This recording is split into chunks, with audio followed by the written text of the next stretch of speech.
Ah, o senhor é que é o Pestana? Perguntou Sinhazinha Mota, fazendo um largo gesto admirativo, e logo depois corrigindo a familiaridade. Desculpe meu modo, mas é mesmo o senhor? Vexado, aborrecido, Pestana respondeu que sim, que era ele. Vinha do piano, enxugando a testa com lenço, e ia chegar à janela, quando a moça o fez parar. Não era baile, apenas um sarau íntimo. Pouca gente, 20 pessoas ao todo, que tinham ido jantar com o viúvo Camargo, Rua do Arael, naquele dia dos anos dela, 5 de novembro de 1875. Boa patusca viúva. Amava o risco e a folga, apesar dos 60 anos em que entrava, e foi a última vez que folgou e riu, pois faleceu nos primeiros dias de 1876. Boa e petusca viúva. Com que alma e diligência arranjou ali umas danças, logo depois do jantar, pedindo ao Pestana que tocasse uma quadrilha. Nem foi preciso acabar o pedido. Pestana curvou-se urgentemente e correu ao piano. Fim da quadrilha, mal teriam descansado uns 10 minutos, a viúva correu novamente ao Pestana para um obséquio muito particular. Diga, minha senhora, é que nos toca agora aquela sua pouca não bula comigo, nhonhô. Pestana fez uma careta, mas dissimulou depressa. Inclinou-se calado, sem gentileza, e foi para o piano, sem entusiasmo. Ouvidos os primeiros compassos, derramou-se pela sala uma alegria nova. Os cavalheiros correram às damas e os pares entraram aracotear a palco da moda. Tinha sido publicado 20 dias antes, e já não havia recanto da cidade em que não fosse conhecida. Ia chegando a consagração do assobio e da cantarola noturna. Sinhazinha Mota estava longe de supor que aquele Pestana que ela vira à mesa de jantar e depois ao piano, metido numa sobrecasaca de rapé, cabelo negro, longo e cacheado, olhos cuidosos, queixo rapado, era o mesmo Pestana compositor.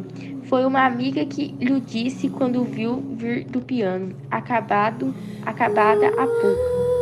Daí a pergunta admirativa. Vimos que ele respondeu aborrecido e vexado. Nem assim as duas moças lhe pouparam finezas, tais e tantas que a mais modestas vaidades se contentaria de as ouvir. Ele recebeu-as cada vez mais enfadado, até que, alegando dor de cabeça, pediu licença para sair. Nem elas, nem a dona da casa, ninguém logrou retê-lo. Ofereceram-lhe remédios caseiros, algum repouso, não aceitou nada. Teimou em sair e saiu. Rua fora, caminhou depressa com medo de que ainda o chamassem. Só afrouxou depois que dobrou a esquina da Rua Formosa, mas aí mesmo esperava-o sua grande boca festiva. De uma casa modesta à direita, a poucos metros de distância, saíram as notas da composição do dia, sopradas em clarineta. Dançava-se. Pestana parou alguns instantes, pensou em arrepiar caminho, mas dispôs-se a andar. Estugou o passo, atravessou a rua e seguiu pelo lado oposto ao casa do baile. As notas foram se perdendo ao longo e o nosso homem entrou na rua do aterrado, onde morava. Já perto de casa viu dois homens. Um deles, passando retenzinho com o Pestana, começou a assobiar a mesma polca. Rijamente cobriu e outro pegou o tempo da música. E aí foram os dois abaixo, ruidosos e alegres, enquanto o autor da peça, desesperado, corria a meter-se em casa. Em casa, respirou. Casa velha, escada velha, um preto velho que o servia, e que veio saber se ele queria cear. Não quero nada, bradou Pestana. Faça-me café e vai dormir. Despediu-se, enfiou uma camisola e foi para a sala dos fundos. Quando o preto acendeu o gás da sala, Pestana sorriu e, dentro da alma, cumprimentou uns 10 retratos que pendiam da parede. Um só era o óleo, um de um padre que o educara, que lhe ensinara latim e música, e que, segundo os ociosos, era o próprio pai do Pestana. Certo é que lhe deixou em herança aquela casa velha e os velhos trastes, ainda do tempo de Pedro I. Compusera alguns motetes o padre. Era doudo por músicas, sacra ou profana, cujo gosto incutiu no moço, ou também lhe transmitiu no sangue, se é que tinham razão as bocas vadias, coisa de que se não ocupa a minha história, como ides ver. Os demais retratos eram de compositores clássicos, Cimarosa, Mozart, Beethoven, Gluck, Bach,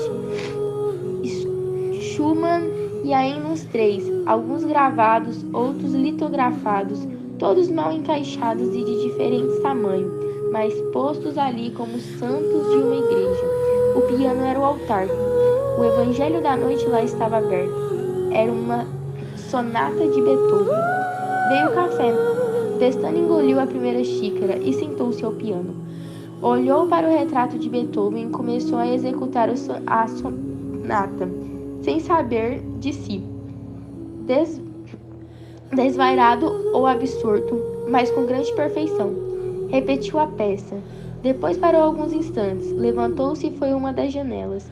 Tornou ao piano. Era a vez de Mozart. Pegou de um trecho e executou-o do mesmo modo, com as almas alhures. Haydn levou-o à meia-noite e a segunda xícara de café.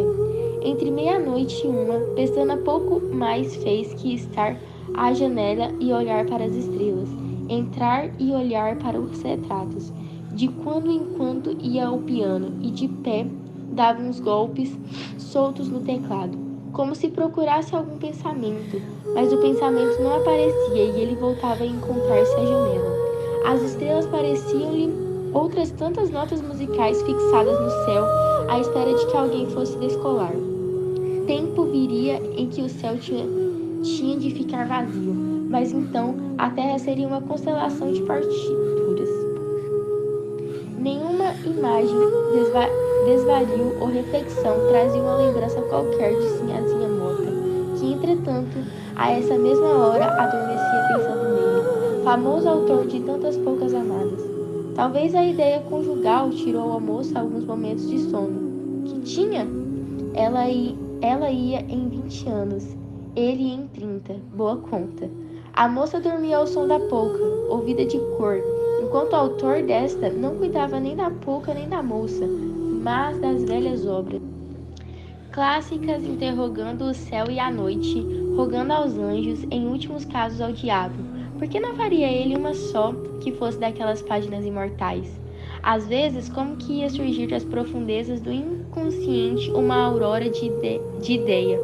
Ele corria ao piano para aventá-la inteira, traduzi-la em sons, mas era em vão. A ideia esvaía-se. Outras vezes, sentado ao piano, deixava os dedos correrem, a aventura, a ver se as fantasias brotavam dele, como dos de Mozart. Mas nada, a inspiração não via, a imaginação deixa estar dormindo. Se acaso uma ideia parecia definida e bela, era eco apenas de algumas peças alheias que a memória repetia e que ele supunha inventar. Então, irritado, erguia-se e jurava abandonar a arte, ir plantar café ou puxar carroça. Mas daí, a 10 minutos, ei-lo outra vez, com os olhos em Mozart, e imitá-lo ao piano. 2, 3, 4 horas. Depois das 4 foi dormir. Estava cansado, desanimado, morto. Tinha que dar lições no dia seguinte. Pouco dormiu. Acordou às 7 horas. Vestiu-se e almoçou. Mas senhor quer a bengala ou o chapéu de sol? Perguntou o preto. Segundo as ordens que tinha, porque as distrações do senhor eram frequentes. A bengala. Mas parece que hoje chove. Chove, repetiu Pestanha maquinalmente. Parece que sim, senhor. O céu está meio escuro. Pestanha olhava para o preto, vago e preocupado. De repente, espera aí. Correu à sala dos retratos, abriu o piano, sentou-se e espalmou as mãos no teclado. Começou a tocar algumas coisa própria, uma inspiração real e pronta, uma polca buliçosa, como dizem os anúncios. Nenhuma repulsa da parte do compositor. Os dedos iam arrancando as notas, ligando-as, maniando-as. Dir-se-ia que a musa compunha e bailava a um tempo. Pestana esquecera de discípulas, esquecer o preto, que o esperava com a bengala e o guarda-chuva, esquecer até os retratos que pediam gravemente da parede, compunha só, teclando e escrevendo, sem os vãos esforços das vésperas, sem exasperação, sem nada pedir ao céu, sem interrogar os olhos de Mozart, nenhum tédio, vida graça, novidade, escorria-lhe de alma como de uma fonte perene. Em pouco tempo estava a pouca feita. Corrigiu ainda alguns pontos quando voltou para jantar, mas já a cantarolava andando na rua. Gostou dela. Na composição recente e inédita circulava o sangue da paternidade e da vocação. 2 dias depois foi levá-la ao editor das outras poucas suas, que andariam já por uma 30. O editor achou-a linda. Vai fazer grande efeito. Veio a questão do título. Pestanha, quando compôs, foi a primeira polca, em 1871. Quis dar-lhe um título poético. Escolheu este, Pingos de Sol. Abandonou a cabeça e disse-lhe que os títulos deviam ser, já de si, destinados à popularidade, ou por alusão a algum sucesso do dia, ou pela graça das palavras. Indicou-lhe 2, a Lei de 28 de setembro ou Candongas não fazem festa. Mas o que quer dizer Candongas não fazem festa? Perguntou o autor. Não quer dizer nada, mas populariza-se logo. Pestana, ainda donzel inútil, recusou qualquer das denominações e guardou o polca. Mas não tardou que compusesse outra, e a comichão da publicidade levou-o a imprimir as duas, com os títulos que o editor parecessem mais atraentes ou apropriados. Assim se regulou pelo tempo adiante. Agora, quando Pestana entregou a nova polca e passaram ao título, o editor acudiu que trazia desde muitos dias, para a primeira obra que ele lhe apresentasse. Título de espavento, longo e meneado, era este: Senhora Dona, guarda o seu balaio. E para a vez seguinte, acrescentou, já trago outra de cor. Exposto à venda, esgotou-se logo a primeira edição. A fama do compositor bastava à procura, mas a obra em si mesma era adequada ao gênero original, convidava a dançá-la e decorava-se depressa. Em 8 dias estava célebre. Pestana, durante os primeiros, andou deveras namorado da composição. Gostava de acantarolar baixinho. Destinha-se na rua para ouvi-lo tocar em algumas casas e zangava-se quando não a tocavam bem. Desde logo, as orquestras de teatro a executavam e ele foi a uma deles. Não desgostou também de ouvir assobiado uma noite por um vulto que descia a rua do aterrado. Essa lua de mel durou apenas um quarto de lua, como das outras vezes, e mais depressa ainda os velhos mestres retratados o fizeram sangrar de remorso. Vexado e enfastiados, Pestana arremeteu contra aquele que o viera consolar tantas vezes. Musa de olhos marrotos e gestos arredondados, fácil e graciosa. E aí voltaram as náuseas de si mesmo, o ódio a quem lhe pedia a nova polca de moda, e juntamente o esforço de compor alguma coisa ao sabor clássico, uma página que fosse, uma só, mas tal que pudesse ser encadernada entre Beat e Schumann. Vão estudo, inútil esforço, mergulhava naquele Jordão sem ser batizado. Noite e noite gastou-se assim, confiado e teimoso, certo de que a vontade era tudo, e que uma vez que abrisse mão da música fácil. As poucas que vão para o inferno fazer dançar o diabo, disse ele um dia de madrugada ao deitar-se. Mas as poucas não quiseram ir tão fundo. Viam a casa de Pestana, a própria sala dos retratos, e rompiam tão prontas que ele não tinha mais o tempo de as compor, imprimi-las depois, gostá-las alguns dias, aborrecê-las e tornar às velhas fontes, donde não mandava nada. Nessa alternativa, viver até casar e depois de casar. Casar com quem? Perguntou Sinhazinha Moto ao tio escrivão que lhe deu aquela notícia. Vai casar com uma viúva. Velha? 27 anos. Bonita? Não, nem feia assim. Ouvi dizer que ele se enamorou dela porque a ouviu cantar na última festa de São Francisco de Paula. Mas ouvi também que ele possui outra prenda, que não é rara, mas vale menos. Estatística. Os escrivães não deviam ter mau espírito, quero dizer. A sobrinha desde sentiu no fim um pingo de bálsamo que lhe curou a desdentadinha da inveja. Era tudo verdade. Pestana casou daí há dias com uma viúva de 27 anos, boa cantora e tísica. Recebeu-a como a esposa espiritual do seu gênio. O celibato era, sem dúvida, a causa da esterilidade e do transvio, dizia ele consigo.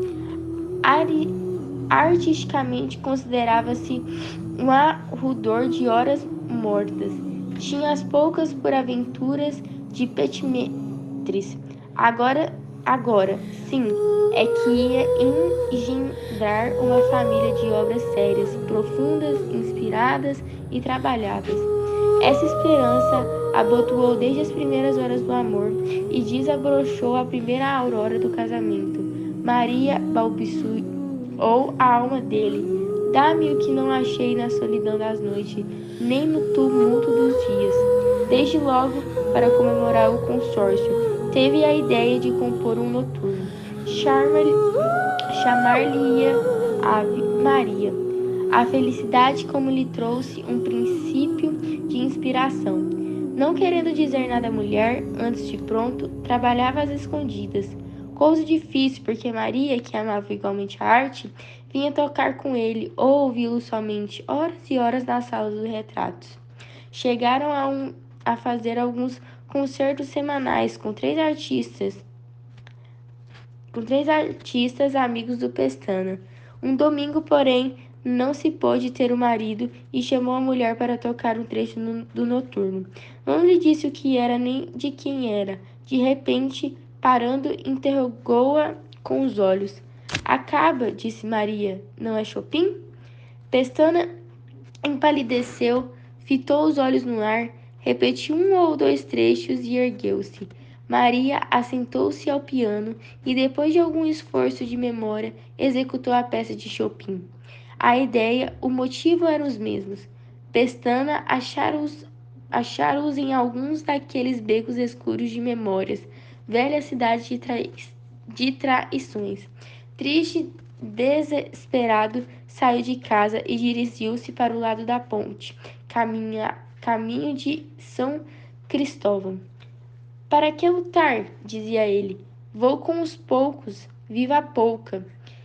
Homens que passavam por ele e ouviam isso ficavam olhando como para um douto.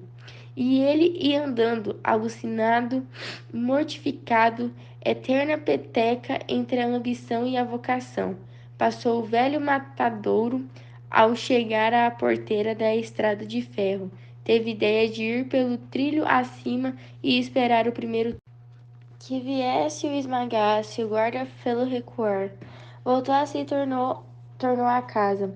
Poucos dias depois, uma clara e fresca manhã de maio de 1876, eram 6 horas. Pestana sentiu nos dedos um frêmito particular e conhecido. Ergueu-se devagarinho para não acordar Maria, que tossiria toda a noite e agora dormia profundamente. Foi para a sala dos retratos, abriu o piano e, o mais surdamente que pôde, extraiu uma polca. Fê-la publicar com um pseudônimo. Nos 2 meses seguintes, compôs e publicou mais duas. Maria não soube nada, ia tossindo e morrendo, até que expirou uma noite nos braços do marido, apavorado e desesperado. Era noite de Natal. A dor do pestano teve um acréscimo, porque na vizinhança havia um baile em que se tocaram várias de suas melhores polcas. Já o baile era duro de sofrer.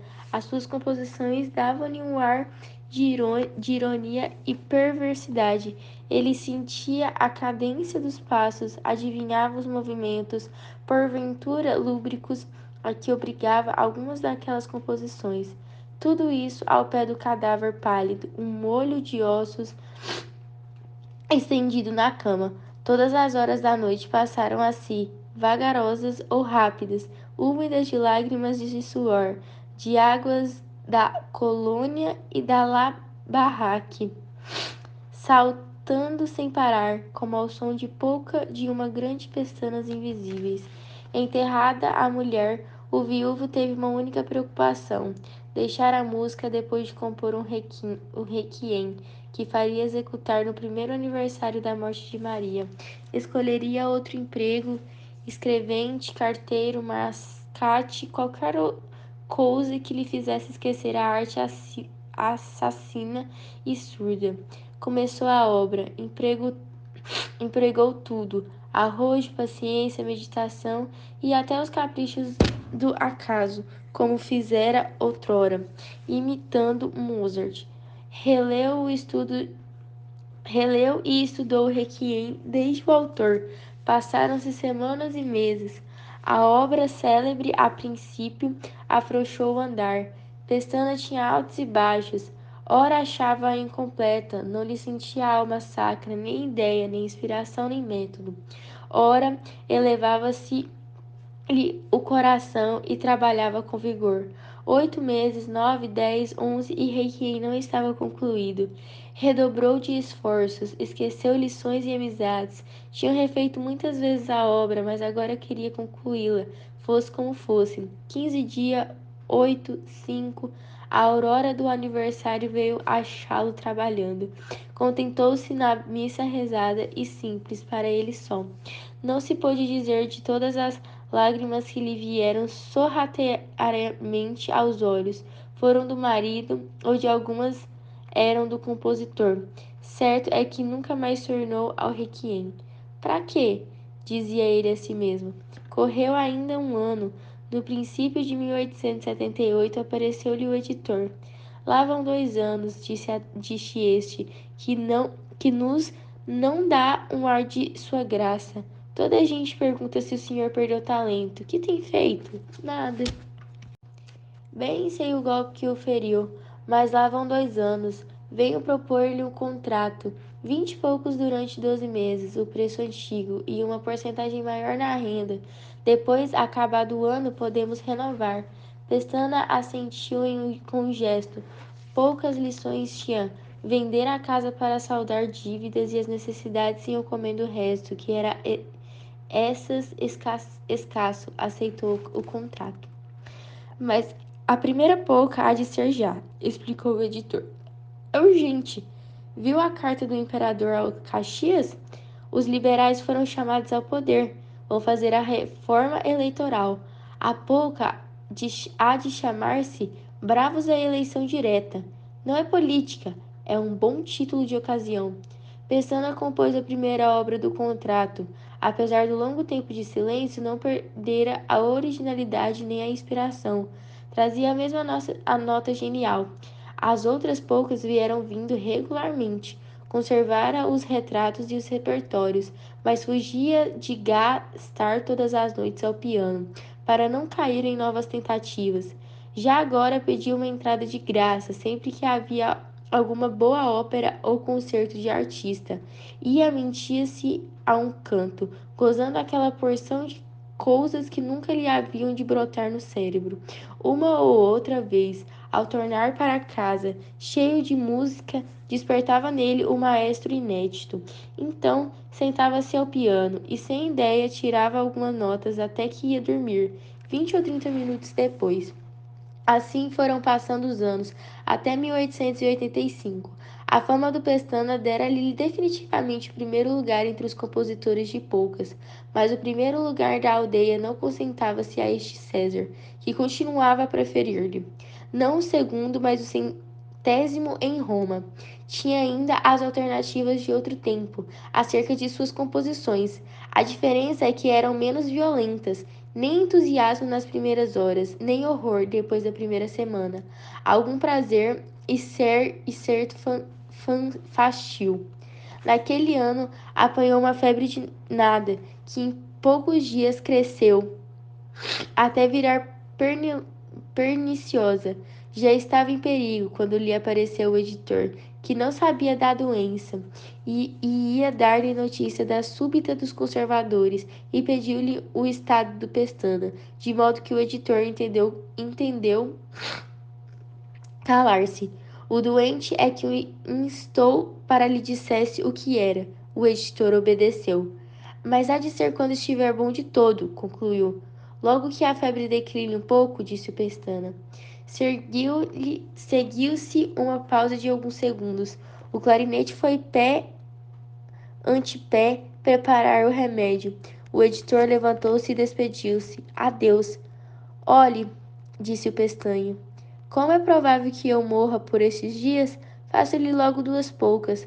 A outra servirá para quando subirem os liberais. Foi a única pilheira que disse em toda a vida, e era tempo, porque expirou na madrugada seguinte, às 4h05, bem como os homens e mal consigo mesmo.